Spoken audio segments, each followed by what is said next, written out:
Personaliti media sosial dikenali sebagai Adik Jun menarik perhatian netizen di aplikasi TikTok apabila menghasilkan konten mengenai tip penjagaan kereta bertutur dalam bahasa Melayu. Ramai jugalah netizen yang terhibur dengan konten Adik Jun ni sebab banyak info menarik mengenai kereta. Tapi di sebalik itu, Adik Jun pun tak terlepas menjadi kecaman netizen tau. Alahai, kesian Adik Jun. Netizen ni pun ada je yang tak kena kan? Itu juga masalah saya lah sebab masa sekolah kan, zaman sekolah kan tak ada usaha belajar lah. So untuk sekarang semua tonton saya punya channel, I juga harap you orang kan boleh improve you punya bahasa Melayu lah. Sebab kat Malaysia kan paling penting actually bahasa Melayu untuk semua bangsa juga faham kalau dia anak Malaysia. So itu yang paling penting, itu ialah masalah saya. Tapi macam mana saya bagi face itu problem kan, mestilah kena improve sendirilah. Kalau ada tonton dari dulu, I memang ada bagi majukan saya punya bahasa Malay, selalu cakap, selalu belajar, keep on improve myself lah, itu yang paling penting. Face itu kecam, memang kena sediakan itu hati lah. Untuk macam siapa yang kecam saya juga harap dia satu hari boleh faham saya. So, macam you sendiri kan, bila orang kata dikecam dalam bahasa Melayu tadi tu, ada tak you mengambil kelas ke ataupun berguru dengan sesiapa ke memperbaiki bahasa you? Ke macam you memang belajar dengan kawan-kawan saja? Memang belajar dengan kawan-kawan.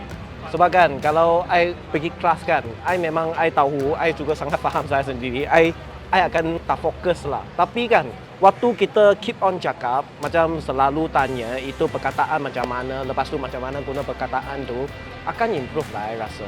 Selalu cakap lah. Itu yang penting lah. Sekarang kan, kalau dalam sehari kan, I cakap bahasa Melayu kan, lebih banyak dari saya cakap Cina tau. So itu yang apa yang buat saya improve saya punya PM. You sendiri ada tak rasa macam sedih dan kecewa lah bila you nak cuba sesuatu benda yang orang kata positif, tapi tiba-tiba sebaliknya kena kecam pula. Walaupun benda tu kecil saja. Ada apa yang saya paling kecewa ialah orang Cina kan. Ada ramai orang Cina juga ada nonton saya punya channel. Dia ada cakap saya kenapa Cina tapi you pun konten bahasa Melayu. Tapi dia lupa kan kita kat sini ialah dalam Malaysia, tanah Malaysia. So kita mesti nak faham, nak guna bahasa Melayu baru boleh untuk whole Malaysia tengok. So kita, I kecewa ialah itulah. I memang nak orang Cina juga faham. Untuk semua anak Malaysia, kita mesti nak pentingkan bahasa Melayu. Itu yang penting. So bukan saya tak nak cakap Cina. Saya memang ada cakap Cina kat rumah atau sekeliling. Tapi untuk yang buat konten, sebab I nak semua anak Malaysia faham, I pun nak bawa satu message ialah mungkin you tak faham kita punya culture. I Cina, mungkin I juga nak bangsa lain faham saya punya culture. So saya guna Melayu, bahasa Melayu, orang lain faham. Saya juga boleh faham, respect itu culture yang lain. Okey, Adik Jun, terlebih dahulu saya ingin minta maaf lah kalau soalan saya ini mungkin mengguriskan hati awak.